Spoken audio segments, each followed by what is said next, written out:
하나님의 흩어진 자녀를 모으려고 죽으셨다. 요한이 전제하는 대제사장의 예언도 비슷한 요지가 들어있다.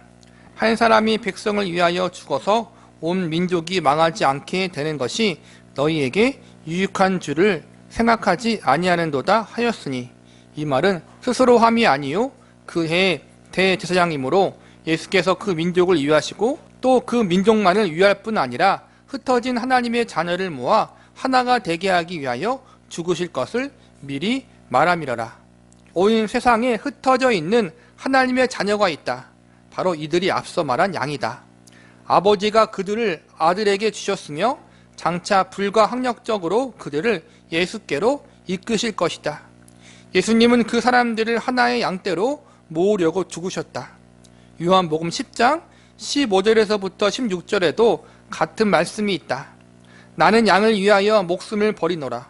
또 이 우리에 들지 아니한 다른 양들이 내게 있어 내가 인도하여야 할 터이니 그들도 내 음성을 듣고, 요한복음 11장 52절의 모으심과 10장 16절의 인도하심은 하나님이 하시는 동일한 일이다. 둘 다 그리스도의 십자가에 담긴 하나님의 목적이다. 그리스도의 죽음은 단지 이것을 가능하게 한 게 아니라 실제로 성취하셨다. 다시 말하자면 예수님이 이 땅에 오신 이유, 예수님이 십자가를 지신 이유, 예수님의 대속의 은혜와 공로가 어떠한 일을 하느냐 하면 바로 하나님의 흩어진 하나님의 백성들과 자녀들을 모으는 일을 한다는 거예요. 근데 중요한 것은 모을 수 있는 기회를 주시는 것이 아니라, 모을 수 있는 길을 열어주시는 것으로 끝나는 것이 아니라 실제로 모일 수 있도록, 실제로 하나님 안에서 예수님 안에서 하나가 되어질 수 있도록, 예수님을 구세주로 믿고 영접할 수 있도록 그 모든 일에 대해서 성취하시기 위해서 예수님이 이 땅에 오셨고 예수님이 십자가를 지신 거란 말이에요. 다시 말하면 기회만 주시는 거로 끝나지 않고 실제로 그것을 이루셨다는 거예요. 이게 참 중요해요. 요한은 요한계시록 5장 9절에서 그것을 다시 기술한다. 거기 보면 그리스도께서 이렇게 노래한다. 두루마리를 가지고 그 인봉을 떼기에 합당하시도다. 일찍 임당하사 각 족속과 방언과 백성과 나라 가운데에서 사람들을 피로 사서 하나님께 드리시고, 요한은 그리스도의 죽음이 모든 사람을 샀다고 말하지 않고 요한복음 10장 16절과 일치되게 세상의 모든 족속 가운데에서 사람을 샀다고 말한다. 예수님의 대속의 은혜는 모든 인류를 구원하기엔 넘치도록 충분하지만 결국에는 태초에 하나님이 택하신 백성들을 구원하신다. 이게 이제는 제한된 속죄의 의미예요. 요한은 그리스도의 죽음이 모든 사람을 샀다고 말하지 않고 요한복음 10장 16절과 일치하게 세상의 모든 족속 가운데에서 사람을 샀다고 말한다. 요한일서 2장 2절 같은 본문들도 그렇게 이해할 수 있다. 어떤 사람은 이 구절을 내세워 제한 속죄의 교리를 반박한다. 하지만 요한 1서에서 말하는 요한복음 11장 52절을 강하게 연상시킨다. 그리스도는 우리 죄를 위한 화목제물이니 우리만 위할 뿐만 아니라 온 세상의 죄를 위하심이라. 여기서 질문은 이것이다. 이 말씀은 그리스도가 소위 만인 구원을 목적으로 죽으셨다는 의미인가? 지금까지 요한의 저작에서 살펴본 모든 말씀으로 미루어 볼 때 그런 의미로 보기 어렵다. 오히려 요한복음 11장 51절에서 52절과 요한일서 2장 2절이 너무나 비슷하게 대구를 이루어 요한의 의중이 양쪽 다 같다는 확신을 떨치기 어렵다.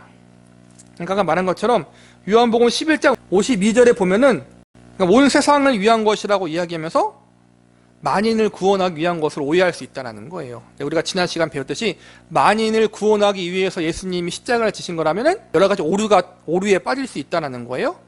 나중에는 예수를 믿지 않아도 결국엔 예수님의 대속의 은혜가 효력이 모든 만민에게 갔기 때문에 예수님을 믿지 않아도 구원받을 수 있다. 타 종교에도 구원받을 수 있다까지 갈 수가 있는 거예요. 여러분 나중에 잘못하면은 이 구절이 그 말이 아니라는 것을 이제 다른 성경, 특히 사도 요한이 기록한 다른 성경을 보면서 이제 상호 보완적으로 이해할 수 있다는 거예요. 예수께서 그 민족을 위하시고 또 그 민족만을 위할 뿐만 아니라 흩어진 하나님의 자녀를 모아 하나가 되게 하기 위하여 죽으실 것을 미리 말함이라라. 그는 우리 죄를 위한 화목 제물이니 우리만 위할 뿐만 아니라 온 세상의 죄를 위하심이니라. 온 세상은 흩어진 하나님의 자녀와 대고를 이룬다. 온 세상은 온 인류를 구원하는 것이 아니라 흩어진 하나님의 자녀, 온 세상 속에, 온 세상 가운데 있는 흩어진 하나님의 자녀라는 거예요, 결국은.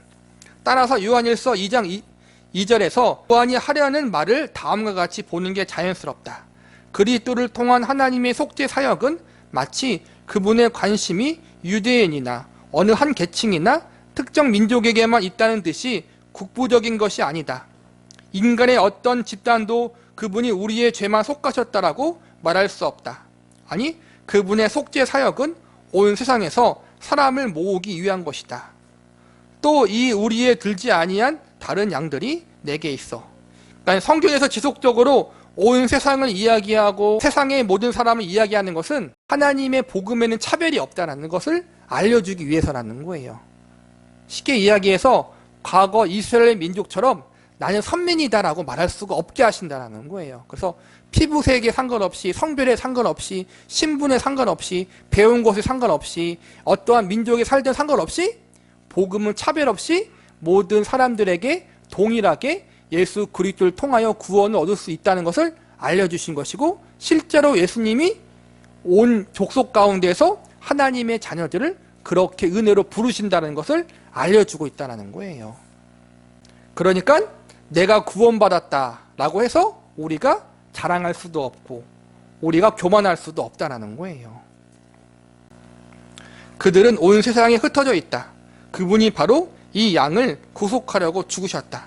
바로 그들이 흩어진 하나님의 자녀이며 각 족속과 방언과 백성과 나라 가운데에서 피로 사신 사람들이다. 하나님, 예수님의 대속의 은혜는 모든 사람들에게 차별도 없을 뿐더러 모든 족속 가운데 있는 하나님의 택하시고 부르신 하나님의 자녀들을 구원하실 거예요. 그 구원이 아까 말한 것처럼 교회만 주신 걸로 끝나지 않고 그들이 구원받을 수 있도록 하나님이 역사하신다는 거예요. 그리고 그 역사를 하나님의 말씀을 통해서, 성령님의 역사를 통해 이루시는데 그 일을 누가 하는 거예요? 하나님의 자녀들이 하는 거란 말이에요.